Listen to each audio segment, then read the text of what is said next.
Right, I've got the transit stripped down, belt off, pins are in it, 8mm drill bit for the cam, 6mm drill bit for the pump, and it's meant to be a 13mm drill bit for locking the crank, but I've used a 12mm expanding bolt. I'll get a 30mm drill bit before I put the belt on and that, but while I was pulling it apart, that'll do. You can expand it out a bit, and it's locked the crank for me anyway. Water pumps off, just going to clean the face up, probably get the jet wash out and get rid of all that. So it was on the manual tensioner, so they've all been replaced with or superseded with the automatic tensioner. So you'll see timing belt kits on eBay, or if you got Euro, the last year is it manual or automatic. And for the 2.5 diesel turbo, which is what this is, I think it's the Lucas pump, the EPIC, or yeah, EPIC pump it uses on this. I think it's that one. It's the early 2.5 diesel turbo, this engine. So it's been replaced with an automatic tensioner instead of a manual one. If you can hear that.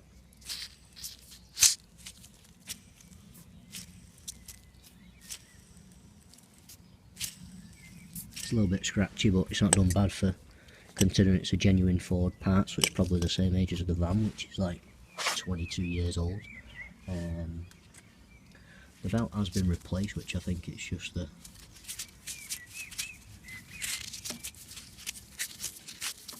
it's a Gates power grip one, which I think they've just replaced the belt and the pump, because the pump looks aftermarket, but it doesn't look as though they've ever put coolant in it. I bought one of the viscous coupling spanners, take the fan off, took the starter off.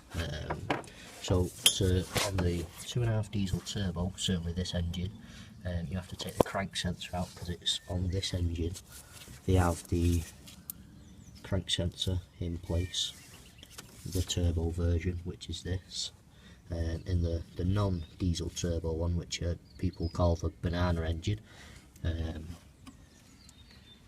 it is, well, it's not got, I think it's just a rubber bung that's in place of it, so you can just pull the bung out, put your 13mm drill bit in. It's a bit patchy in places, it's a bit to be desired. So the MOT is due next weekend on Saturday. So I cleaned all that bit up. Turbo's off it. As long as it passes the MOT, I mean, as long as it passes the MOT, we should be alright. It's a bit rusty in places. I mean, the earth cable, so that bit's on the starter. That's the battery for it. It's a bit, I mean, they've just put it onto the body there. Bits of cable I'll be getting rid of, these two. See what that does too. Some wires there for the earth, so I'll probably clean that up, put grease on it, build it back up, redo the earth connection on them two there. The exciter wire for the starter, which is the switch live, is just been bodged up, taped. I've got a new fuel filter for it, new air filter for it, but at least the air filter was the wrong one, so I'll take that back, get that replaced. But yeah, other than that, I think unless the turbo comes with a gasket set, I'll be ordering the gasket set, and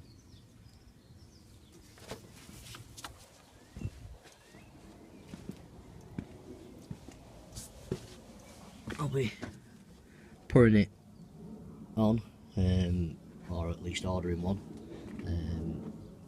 So the van itself is a crew cab one.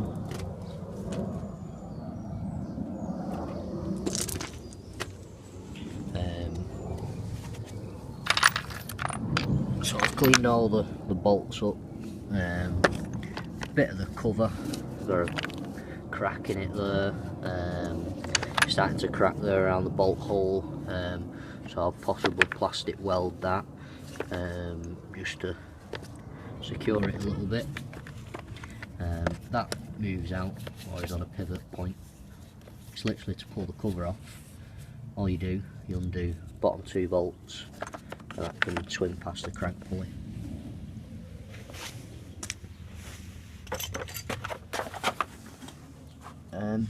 That's about it really.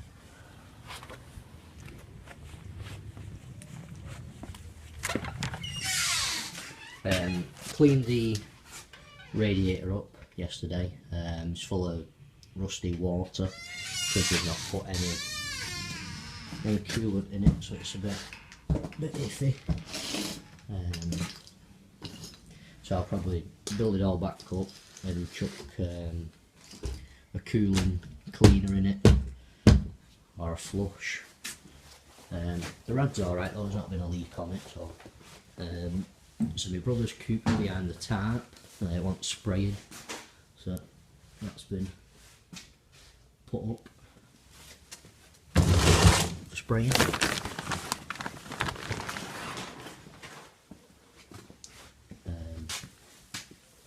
Just mask bits and pieces up with it. Bump wants doing, bonnet wants doing. I forgot to take a picture this morning. Pulled the spindles, stripped the beam down on the camper van this morning with the oxypropane. I've still got to, I need some studs for this turbo, but the old turbo snapped, so kind of need to measure them and see if I can get some studs off eBay, because otherwise I'm going to be a bit screwed for that. But we'll see what happens. Hopefully I can get some anyway. But yeah, that was the turbo off it. They're the service bits I got, so it's the wrong air filter that I got.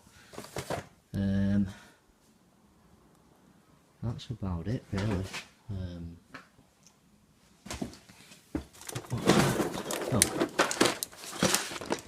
So I got their off snap on, I think a couple of weeks ago now. Not used it yet. Helicoil kit. My brother keeps buying bodywork stuff. Not that.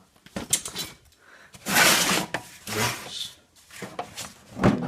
is a air suction dent puller, apparently.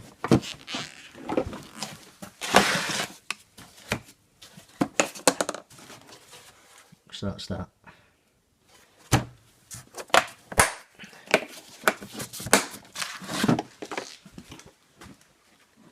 Got another timing belt kit for that one. I'll be stripping this coupe back down because it still runs the same. I've swapped crank and cam sensors. What else have I swapped? I've swapped cam and crank sensors, airflow meter,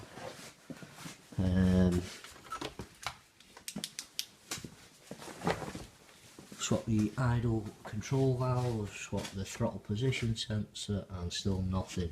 So I'll strip it back down again. Engine management lights are not plugged it in, so it's probably the cam and crank correlation again, so whether I'm one pin out again. We'll see. So I'm still undecided whether you get whir between the woodruff key on the crank and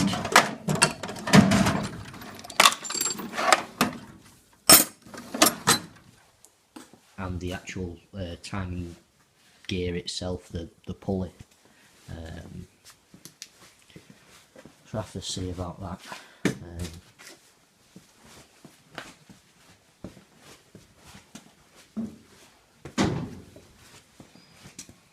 Because I'm not sure if we've got one or not. We might have. These are all Hyundai coupe bits. That's the bumper off the Autobox one. Bits of bonnets, tailgates, transit bumper. And that's it. So if you need any bits for a Hyundai coupe, let me know.